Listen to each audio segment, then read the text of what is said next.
기업의 경쟁력을 좌우하는 중요한 자산이고 이를 보호하지 않을 경우 큰 위험에 처할 수 있습니다.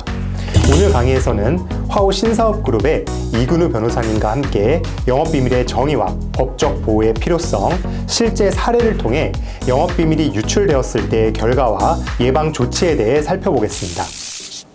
변호사님, 안녕하십니까? 네, 안녕하십니까?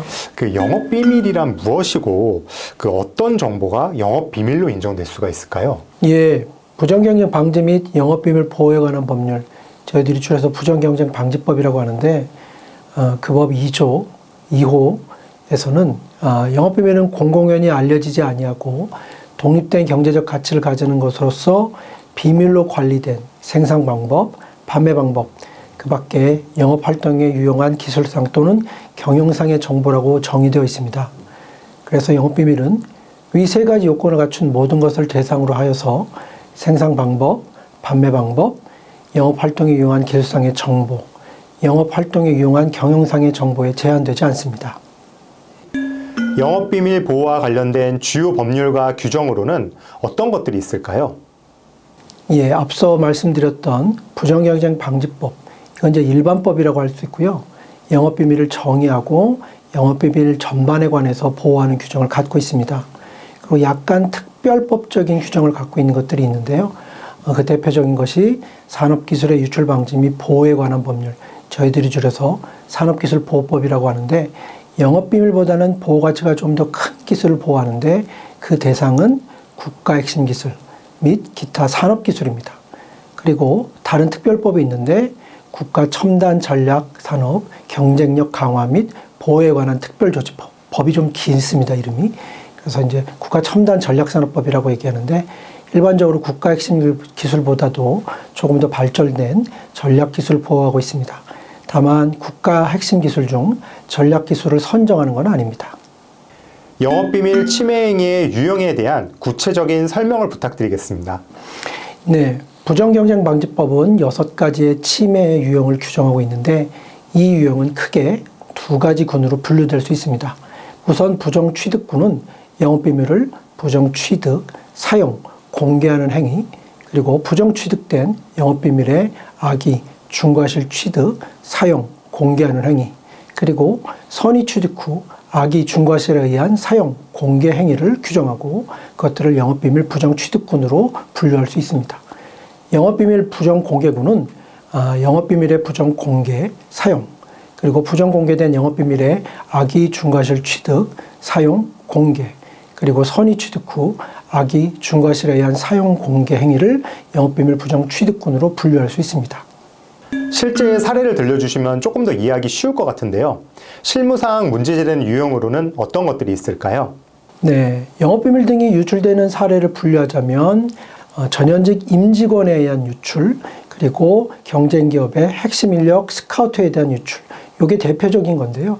앞서 말씀드린 전현직 임직원의 유출에 경쟁기업이 적극적으로 관여하는 것이 바로 경쟁기업의 핵심 인력 스카우트에 의한 유출로서 실무적으로 부정공개군의 대표적인 예고, 전직한 직원이 관련된 자료를 가지고 나가서 본인들이 직접 사용하거나 아니면 경쟁기업에서 사용하는 대표적인 예입니다. 그 밖에 또 다른 유형으로는 컨설팅이나 기술자문에 의한 유출도 있습니다. 예를 들어서 기계 부품 세척기 개발 회사에서 기술 닥터로 일하면서 미국 환경청 안전검사 승인을 받게 해주겠다고 하면서 영업비밀을 건네받아서 이런 것들을 미국 회사에 넘겨주는 경우처럼 뭔가 컨설팅 업무를 하면서 거기서 얻은 자료들을 넘기거나 활용하는 유형이 들 수 있습니다. 그리고 또 다른 유형으로는 사업 제안, 그다음에 M&A, 의장 투자 등에 의한 유출입니다. 보통 자금의 압박을 받던 회사가 사업 제안이라든지 M&A라든지 투자 제안을 받고서 관련 자료들을 제공하고 그런 것들을 받자마자 투자 과정에서 실제 투자를 할 위해서 관련된 자료를 사용하지 않고 본인들의 사업적 목적을 위해서 활용하는 건데요. 그 밖에 다른 유형으로는 공동연구에서의 유출 또는 하도급 거래 과정에서의 유출 등을 들 수가 있습니다. 기업에서 영업비밀을 효과적으로 보호하기 위한 구체적인 방안은 무엇일까요? 네, 영업비밀을 보호하기 위해서 기술상, 관리상, 물리상 취할 수 있는 모든 조치를 다 취하면 좋겠지만 현실적으로 모든 기업들이 그런 조치를 취하는 건 어렵습니다. 그렇기 때문에 판례를 통해서 확인되는 영업비밀 관리 포인트에 주목하는 것이 좋습니다. 영업비밀을 보호하기 위해서는 등급분류, 표시고지, 규정, 서약서, 교육, 징계보상, 분리보관, 출입통제, 이용제한, 반출제한, 접근제한 등 다양한 방식이 있지만 그래도 우리 판례는 영업비밀 관리성과의 상관성을 높게 인정하고 있는데 그것이 바로 표시고지, 그 다음 서약서 등 비밀 유지의 부과, 그리고 이용제한, 접근제한입니다. 여기에 더해 기업의 규모, 사업의 내용 및 업무 프로세스의 복잡성 등을 고려해서 적절하게 시행하는 것이 좋습니다. 그것이 바로 제도적인 지침, 제정, 고시, 시행을 들 수 있습니다. 영업비밀 유출 시 대응 방안으로는 어떤 것들이 있을까요? 예, 평소 직원에 대한 교육과 서약서는 반드시 받아두는 것이 좋습니다. 기업에 대한 교육이 있고 없고에서는 직원들의 인식 차이가 굉장히 크기 때문에 고전적인 방법일지라도 반드시 교육을 진행하고 서약서는 반드시 받아두는 것이 좋습니다. 그리고 내부적으로는 당연히 포렌식을 통해서 누가 언제 접근해서 이를 유출했는지 확인하는 것이 필요합니다. 그리고 퇴직하는 직원의 퇴직 사유와 이후 이직 처리 등에 대한 점검을 확인하기 위해서 퇴직 프로세스를 제대로 정립해서 본인이 주로 하던 업무, 취급한 영업비밀 자료는 무엇인지, 관련 자료 등을 다 반납하고 달리 별도 보관하는 것은 없는지 구두로 문의하고 기술적으로 다시 한번 점검 검토하면서 경업금지 약정이 있다면 그 사유를 반드시 직원에게 리마인드 시키면서 서약서 준수를 할 법적 의무가 있음을 알리는 동시에 퇴사 인터뷰를 제대로 진행하는 것이 필요합니다. 기업 내부에서 영업비밀 관련 분쟁이 발생했을 때 어떻게 해결해야 될까요? 일단 가장 먼저 파악하고 확인해야 될 것이 누구로부터 언제 어떠한 방식으로 중요한 자료들이 유출되었는지 파악하는 게 필요합니다. 그러기 위해서는 평소 영업비밀에 대한 관리 체계가 제대로 선행되어서 정립되고 시행되어야만 합니다. 그리고 퇴직 시 진행한 인터뷰와 기술적인 검토 내용, 그리고 필요시 포렌식 자료 등을 확인하면서 영업비밀의 관리 징표를 정한 후에 그거에 따라서 형사고소, 민사소송 중 어느 방식으로 문제를 해결해야 할지 정리하는 것이 필요합니다. 디지털 시대에 영업비밀 보호를 위해 사용할 수 있는 기술적인 수단은 무엇일까요?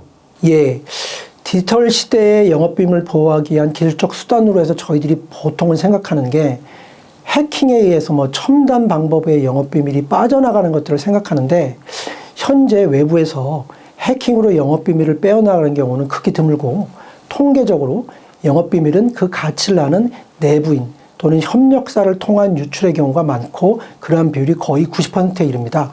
따라서 의외로 내부 인력이 다소 불편한 상황 내지 불편을 감수하는 환경을 만드는 것이 필요합니다. 조금 더 구체적으로는 내부적으로 접근 수단을 제한, 외부 이메일이나 메신저 등을 통한 전송 제한, 휴대폰으로 인한 촬영 제한, USB와 같은 외부 저장기기로의 이전이나 이전 통제 등이 필요합니다. 예, 마지막입니다. 기업의 법무 담당자분들께 한 말씀 부탁드리겠습니다. 예, 영업비밀뿐만 아니라 현재는 보안이 기업의 운영 및 생존과 직결되어 있습니다. 그리고 현재는 외부 해킹뿐만 아니라 내부 유출로부터도 어느 기업들이 자유롭다고 할 수 없습니다. 저희들이 생각할 수 있는 세계 최고의 기술력을 갖고 있는 회사도 내부 인력으로 인한 기술 유출이 계속 일어나고 있는 상황입니다. 따라서 사람을 믿지 못해서가 아니라 보안이 중요하기 때문에 말로만 진행하는 것을 믿지 않고 직접 실체를 확인하고 점검한다는 기본 방침하에 내부 관리 규칙과 같은 폴리시를 세우고 이들을 제대로 실행하고 점검하는 것이 중요합니다.